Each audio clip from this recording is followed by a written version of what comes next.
We are currently hitting a wall that no amount of money can fix. Right now, every time you ask AI to write you an essay or generate an image, you're triggering a massive industrial process.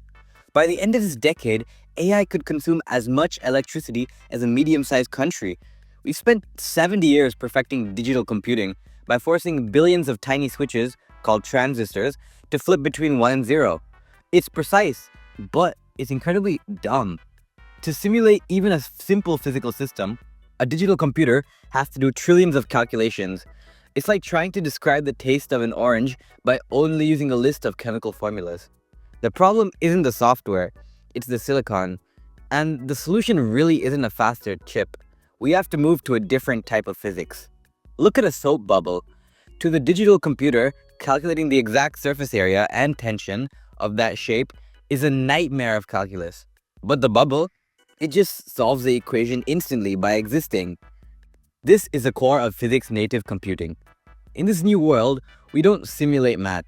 We try to find a physical material that behaves like our math. Basically, reverse engineering our computer by just using nature. Take photonic computing. Instead of moving electrons through wires, we move light through crystals. To multiply two numbers, we just overlap two beams of light. The interference pattern created by those waves is our answer. Because light doesn't generate heat like electricity does, these chips can be 1,000 times faster while using almost zero energy. At this point, we aren't even calculating ones and zeros anymore. We're letting the laws of the universe do the work for us.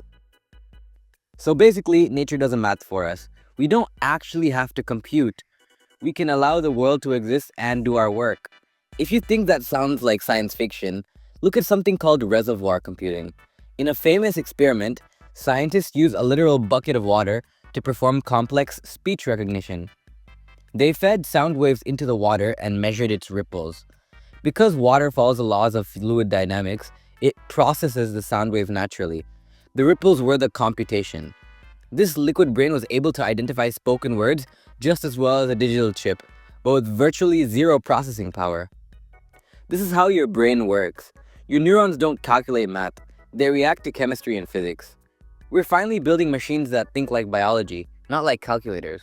We're moving toward a world where AI doesn't live in a massive hot data center.